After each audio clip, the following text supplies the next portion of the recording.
पुण्यात्मा, हमने परमात्मा को पहचानने के लिए अपने सदग्रंथों का सहयोग ही लेना पड़ेगा। किसी की दंत कथा पर विश्वास नहीं करना। परमात्मा के क्या गुण हैं, वो क्या लीला करता है, ये हमारे पवित्र सदग्रंथ, पवित्र वेद बताते हैं। कबीर परमेश्वर ने कहा है कि वेद मेरा भेद है, मैं ना वेदन के माही, और जौन वेद से मैं मिलूँ वो वेद जानते नहीं। वेदों में भेद है परमात्मा का कि वो कबीर परमात्मा है और वो सतलोक में रहता है, ऊपर तीसरे मुक्ति धाम में, सचखंड में। वहाँ से गति करके आता है, साधु रूप बनाता है, कवियों की तरह आचरण करता है और यहाँ अच्छी आत्माओं को आकर मिलता है। आपको थोड़ा सा हिंट देते हैं, फिर उन आत्माओं के बारे में जानकारी देंगे जिनको भगवान मिले थे। ऋग्वेद मंडल नंबर 9 देखिएगा, और सूक्त नंबर आपको दिखाते हैं। ये है ऋग्वेद। ये कहाँ से प्रकाशित है? प्रकाशक सार्वदेशिक आर्य प्रतिनिधि सभा, महर्षि सिद्धांत भवन, रामलीला मैदान, नई दिल्ली। इनके फ़ोन और फैक्स नंबर हैं। मुद्रक हैं Prince offset printers, 1510 Pataudi house, Daryaganj, नई दिल्ली से। और देखिएगा ऋग्वेद मंडल नंबर 9 और सूक्त नंबर 86 और मंत्र नंबर 26 में इसमें क्या कहा है कि यज्ञ करने वाले यजमानों के लिए परमात्मा, यज्ञ माने धार्मिक अनुष्ठान करने वाले यजमानों माने भक्तों के लिए परमात्मा सब रास्तों को सुगम करता हुआ, उनके विघ्नों को, उनके संकटों को मर्दन करता है, नाश करता है, उनको पवित्र करता हुआ और अपने रूप को सरल करता हुआ, वह कांति में परमात्मा। इन्होंने यहाँ क्या कर दिया, ये यहाँ शब्द है कबीर, हम इसको कबीर बोले, कबीर वह बोलते हैं, वह को, वेदों को हम वेद बोलते हैं अपनी लोकल लैंग्वेज में पूरे भारत में। अब यहाँ इन्होंने कवि जो ऐसे अवसर लगा के इसका अर्थ कर दिया सर्वज्ञ, या तो इसका कवि लिखते, कवि काव्यकार, लेकिन काव्यकार का यहाँ प्रसंग नहीं, तो इसका अर्थ सर्वज्ञ नहीं कर सकते। भले इसका अर्थ कवि कर दो, लेकिन वो उस परमात्मा को हम, जैसे ये यजुर्वेद है, आपको दिखाते हैं। अब जैसे ये यजुर्वेद है, अब इसके 2 बिंदी यहाँ लगा दें तो, और इसका अलग अलग करें तो भी यजुर्वेद ही है। ये देखिए, इसमें प्रकाशक हैं सार्वदेशिक आर्य प्रतिनिधि सभा, 2/5, महर्षि सिद्धांत भवन, रामलीला मैदान, नई दिल्ली।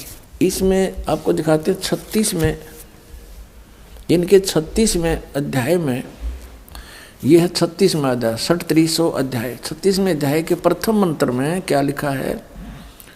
रेचम वाचम परपदे मनो यजु परपदे। ये यजु शब्द है, इसका अनुवाद महर्षि दानंद ने किया है। यहाँ देखो, ये बिल्कुल ठीक रहा, ये यजुर्वेद लिख दिया। बस सीधी सी बात है कि ये यजुर्वेद की महिमा गाई जा रही है, और यहाँ इस यजु का अर्थ कर दे। जैसे कवि का अर्थ इन्होंने सर्वज्ञ कर दिया, कवि कोई भी सर्वज्ञ नहीं होता। जैसे इन्होंने ऋग्वेद में इस कवि का अर्थ सर्वज्ञ कर दिया। अब कवि कोई सर्वज्ञ नहीं होता, यहाँ लिखना चाहिए था कबीर देव।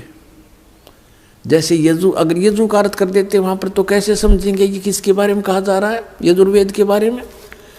अब जैसे यहाँ इन्होंने ठीक किया है, ये यजुर्वेद में, अब हम यजुर्वेद आपको दिखा रहे हैं सिर्फ ये कंसेप्ट क्लियर करने के लिए कि जैसे इस महर्षि दयानंद ने यजु का अर्थ यजुर्वेद कर दिया, बहुत अच्छा किया। अगर इसका यहाँ कोई अनुवाद करके अड़ंगा कर दे तो कैसे समझेंगे कि यजुर्वेद के बारे में जानकारी है? ठीक इसी प्रकार अब हम फिर आते हैं अपने ऋग्वेद पर। हम आते हैं अपने ऋग्वेद पर, जो आपको पहले दिखाया था। ये भी आर्य प्रतिनिधि सभा से ही प्रकाशित है। ये ऋग्वेद यहाँ से प्रकाशित है, ये भी आपको दिखाया था। ये इसके मुद्रक हैं, ये ऋग्वेद है। अब हम इसके वो पढ़ रहे हैं, ऋग्वेद मंडल नंबर 9 सूक्त 86 मंत्र 26 पढ़ रहे हैं। 26 इसमें आप पढ़ लिया कि यज्ञ करने वाले यजमानों के लिए, यानी साधना करने वाले, धार्मिक अनुष्ठान करने वाले भक्तों के लिए परमात्मा सब रास्तों को सुगम करता हुआ और उनके विघ्नों को मर्दन करता है, नाश करता है, और अपने रूप को सरल करता हुआ, क्योंकि सतलोक में परमात्मा साकार है, सह शरीर है, सतलोक में रहता है, वहाँ उसके एक रोमकूप में करोड़ सूर्य करोड़ चंद्रमा मिला दी, इतनी शोभा है।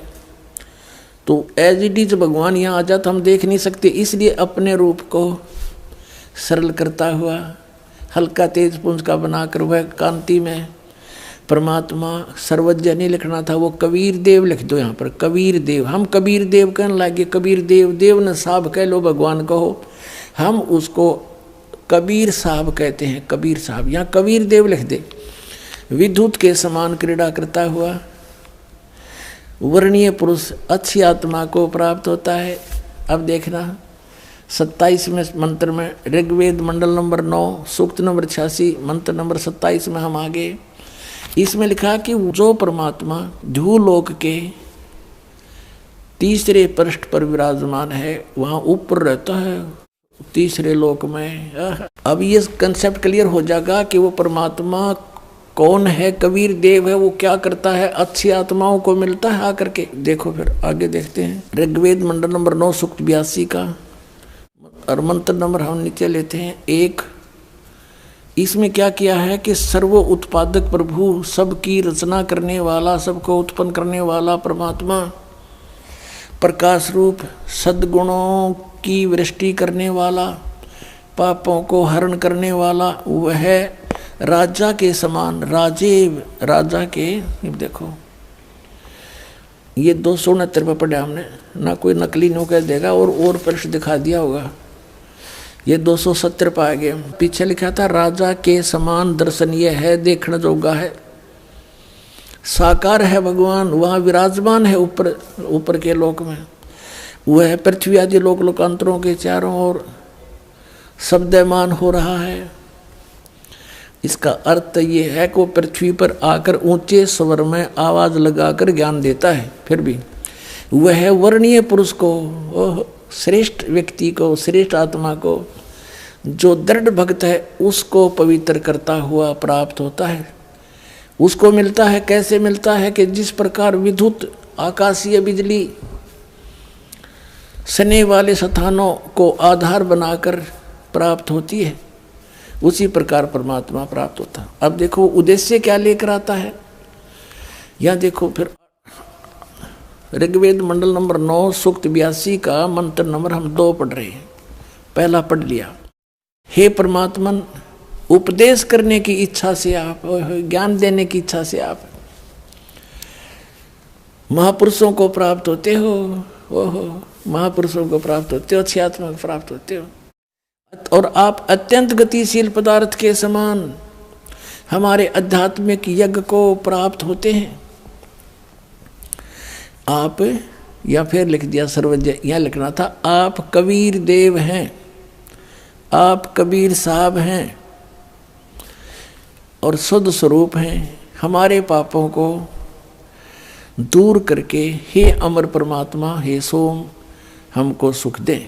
अब ये सिद्ध हो गया कि वो परमात्मा सतलोक से चलकर आता है और यहाँ ज्ञान देने के उद्देश्य से वो अच्छी आत्माओं को मिलता जो दृढ़ भक्त हैं, अत्यंत गतिशील पदार्थ के समान एकदम नीचे आते हैं। अब वो श्रेष्ठ आत्माओं को कैसे मिलते हैं, जैसे विद्युत बिजली किसी धातु विशेष पर आकर गिरती है। जैसे पहले कांसी धातु होती थी, कांसी, और उसकी थाली बेले होते थे। वर्षा के दिनों में जब बिजली कड़कती थी, हमारी दादी जी कहा करती थी इन थाली और बेलों को अंदर रख लो, बिजली कांसी की धातु पर अमूमन गिरती है। तो पुण्यात्माओं, वो परमात्मा उन्हीं महापुरुषों को मिलते हैं जो उनके कार्य को आगे सफल बनाने में सहयोग दें, पूरे विश्व के सामने डट जा खड़े होकर के मुझे नहीं मुचकाए, वो दृढ़ भक्त होते हैं। उनमें से कौन कौन है जिनको मिले? आदरणीय धर्मदास साहिब जी, आदरणीय मुल्कदास साहिब जी, आदरणीय नानक साहिब जी, आदरणीय दादू साहिब जी, आदरणीय गरीबदास साहिब जी, गांव छुड़ाने जिला दद्दर हरियाणा वाले, आदरणीय गीसा दास जी, गांव खेखड़ा जिला मेरठ उत्तर प्रदेश वाले। इन महापुरुषों को परमात्मा आकर मिले। वेद बताता है वो ऐसे आते हैं, अच्छी आत्माओं को मिलते हैं, उनको ज्ञान देते हैं, ज्ञान उपदेश करते हैं, तत्व ज्ञान बताते हैं। और वो कैसी लीला करते हैं देखना, वो कवियों की तरह आचरण करते हैं। 9वें अध्याय का ऋग्वेद मंडल नंबर 9 और सूक्त 94 का मंत्र 1 दिखाते हैं आपको। ये देखिएगा, ये है ऋग्वेद मंडल नंबर 9 और सूक्त 94 और इसका मंत्र नंबर 1, ये यहाँ से शुरू होता है। ये शब्द है कवियन वर्जम। कवियन वर्जम माने जाते हैं, विचरते हैं कवियों की तरह। यहाँ इन्होंने अनुवाद किया है, यहाँ अनुवाद किया है कि सूर्य के विषय में जैसे रश्मियाँ प्रकाशित करती हैं, उसी प्रकार मनुष्यों की बुद्धियाँ अपनी अपनी उत्कृष्ट शक्ति के विषय करती हैं। जिस परमात्मा में सर्वोपरि बलों के समान शुभ बल है, वह परमात्मा कर्मों का अध्यक्ष होता हुआ, सबको पवित्र करता हुआ, कवियों की तरह आचरण करता हुआ, हाय हाय, कवियों की तरह आचरण करता हुआ, वर्जम माने विचरता है, ये अड़ंगा डाल दिया। वर्जम माने जाता है, घूमता फिरता है। वो परमात्मा किन किन महापुरुषों को मिले, अब ये आपको बताया था।